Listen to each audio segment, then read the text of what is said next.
Hello everyone, welcome to my YouTube channel Edu Arna.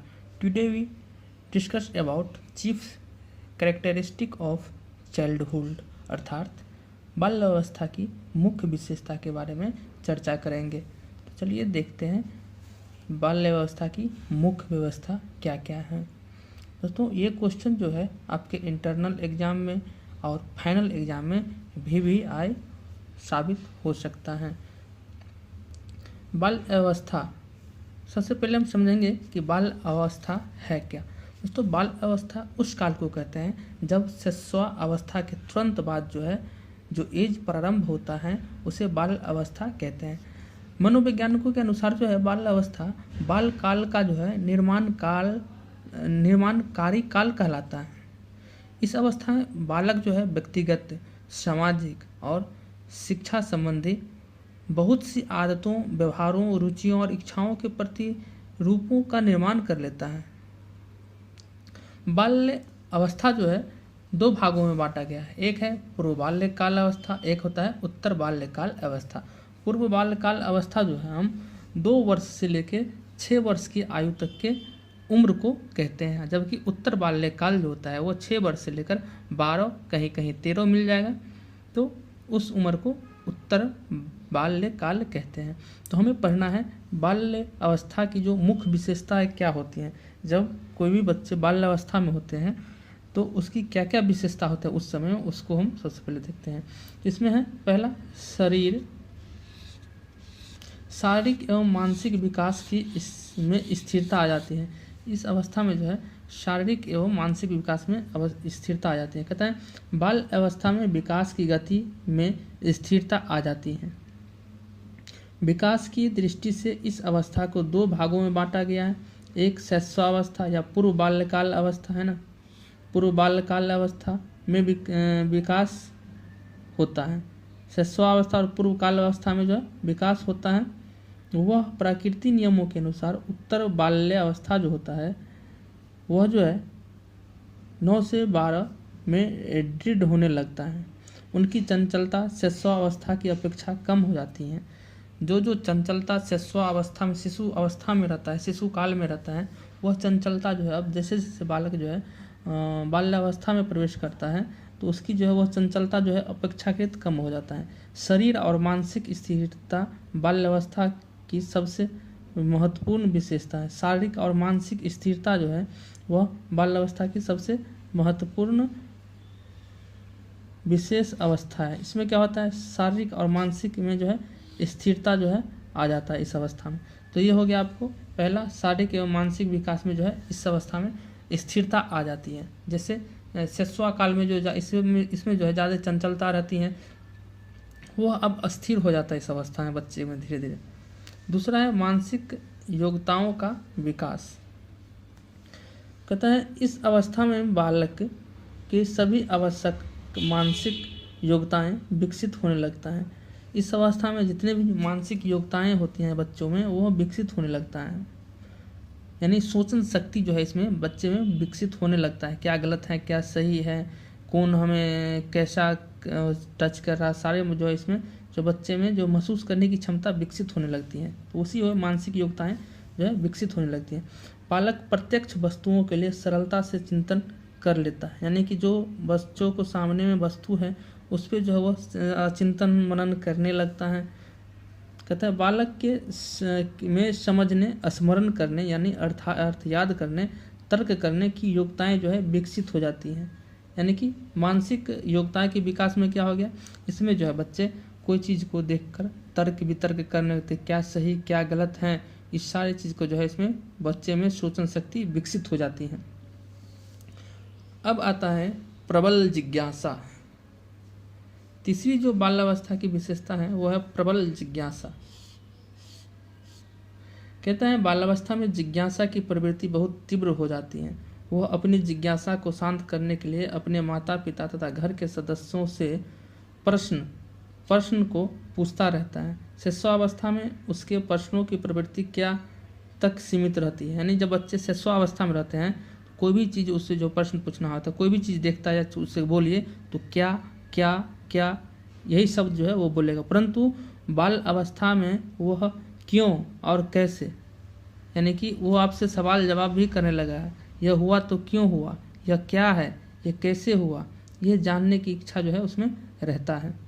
तो कहते हैं प्रबल ये जो तीसरा था आपका विशेषता में, प्रबल जिज्ञासा प्रवृत्ति, अर्थात जब बाल्यावस्था में बच्चे प्रवेश करता है शिशुअवस्था में से, तो इसमें जो कोई भी चीज़ का जो है जिज्ञासा जो है ज़्यादा बढ़ जाती है उसके बारे में जानने के लिए। अगर आप उससे कुछ दिखाइए तो उसमें बार बार आपसे प्रश्न पूछेगा कि ये क्या है, ये कैसे हुआ, ये क्यों हुआ, ये सारे जवाब जो है वो आपसे सवाल जवाब करना शुरू कर देगा। तो ये आपका जो है तीसरा विशेषताएं हुए। अब देखते हैं चौथे विशेषता।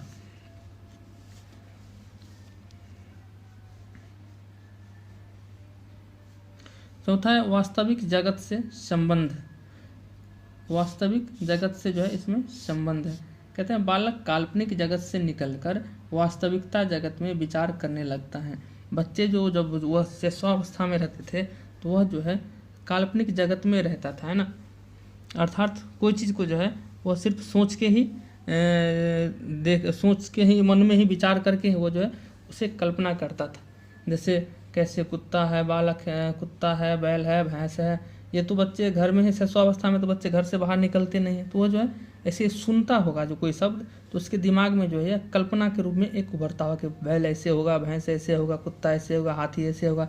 लेकिन जब जो है वह बालक काल्पनिक जगत से निकलकर वास्तविक इस बाल्यावस्था में आता है तो वह काल्पनिक जगत से निकलकर जो है वास्तविकता के जगत में विचार करने लगता है।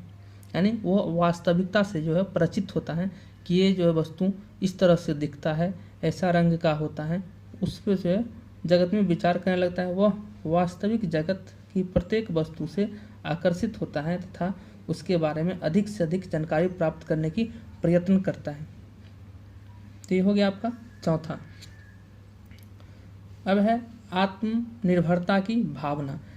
आत्मनिर्भरता की भावना ये जो है पांचवा बाल्यावस्था की जो है विशेषता है। इस कहता है इस समय से शिशुअवस्था की भांति बालक शारीरिक एवं दैनिक कार्य के लिए पराश्रित नहीं होता है। पराश्रित मतलब दूसरे पर आश्रित नहीं होता है। वह अपना दैनिक कार्य जैसे नहाना धोना, कपड़ा पहनना, स्कूल जाने की तैयारी स्वयं करने लगता है। ये भी सही है क्योंकि अपने घर में भी, आपके घर में भी कोई बच्चा होगा बाल्यावस्था में, तो जैसे शिशुअवस्था में जो अपने माता पिता पर निर्भर रहते थे कपड़े पहनने के लिए, स्नान करवाने के लिए, तो ये जो है जब वह बाल्यावस्था में होता है तो धीरे धीरे जो है वो पर आश्रित नहीं रह जाता है, अर्थात दूसरे पर आश्रित नहीं हो जाता और वह जो है खुद से स्वयं से जो है ये काम सब जो है अपने आप वह करने के लिए रेडी रहता है। तो हो गया आत्मनिर्भरता की भावना आ जाती है। अब है रचनात्मक कार्यों में रुचि। रचनात्मक कार्यों में रुचि में देखते हैं, कहता है इसमें क्या कि बाल अवस्था में रचनात्मक कार्य करने में रुचि की बहुलता होती है, यानी कोई भी रचनात्मक कार्य में जो उसमें ज़्यादा उसको पसंद आता है। बालक बालिकाएं निर्माण कार्य करने में आनंद और संतोष का अनुभव करते हैं। लड़के लड़कियां अपनी रुचि के अनुसार विविध कार्यों के करने में रुचि दिखाते हैं, जैसे कागज या दफ्ती का फूल बनाना, दफ्ती मतलब रुमाल, उसका फूल बनाना, मिट्टी का खिलौना बनाना, रंगीन तथा कपड़े का फूल बनाना, कपड़े का गुड़िया बनाना। ये तमाम चीज़ जो है उसमें रचनात्मक कार्यों में रुचि लेने लगता है। तो ये हो गया आपका छठा पॉइंट, रचनात्मक कार्यों में रुचि।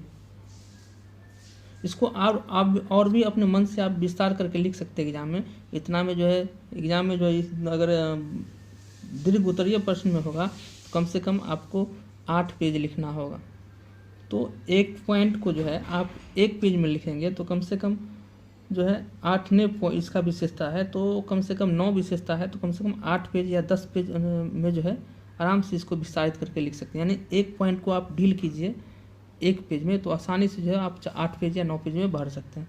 अब जो है ये है 7वां पॉइंट, इसमें है कहता है संवेगों पर नियंत्रण। तो कहता है बाल अवस्था में संवेगों में स्थिरता आ जाती है। बाल्यावस्था जब में प्रवेश करते हैं बच्चे तो इसमें जो संवेगों में स्थिरता आ जाती है। बालक भय और क्रोध को नियंत्रण करना सीख लेता है। वह अपने माता पिता और अध्यापकों के साथ अपनी भावनाओं को प्रकट करने में संकोच प्रकट करते हैं और साथ ही यह भी सीख लेता है कि किसके सामने कौन सी भावना को प्रकट करना लाभकारी होगा। इसमें संवेगों में नियंत्रण जो है, इसका मतलब हुआ कि जब बच्चे बाल अवस्था में होते हैं तो वह जो है अपने भय और क्रोध को जो है नियंत्रण करना सीख लेता है। यानी बच्चे में जो जैसे आंख भी दिखा देने पर बच्चे डर जाते थे, वो जो बाल अवस्था में अब वो जो है वो भय और क्रोध पर जो है अब नियंत्रण कर लेता है।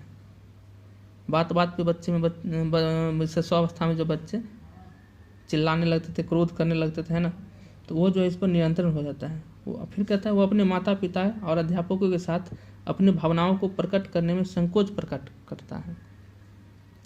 ये भी सही है, जब बाल अवस्था में जो है बच्चे तो कुछ न कुछ उसके से पढ़े हैं, उसमें जो है सोचन शक्ति का जो है विकास होने लगता है। और वह जो है कोई भी चीज़ जो है, जैसे बच्चे से स्वावस्था में कुछ भी पूछ सकते था बिना सोचे समझे, वह जो है अब इस अवस्था में वह सोचने से पहले, कोई चीज़ पूछने से पहले, बोलने से पहले सोचता है और संकोच जो है वो प्रकट करता है। साथ ही यह भी सीख लेता है कि सामने कौन सी भावना प्रकट करें वो जिससे लाभकारी हो, जिससे जो है पिटाई न खाना पड़े। तो ये जो है तमाम आपको बाल अवस्था की मुख्य विशेषताएं थे। अब जो है अगले वीडियो में जो है कुछ और लेकर आएंगे, तब तक के लिए आज्ञा दीजिए। नमस्कार।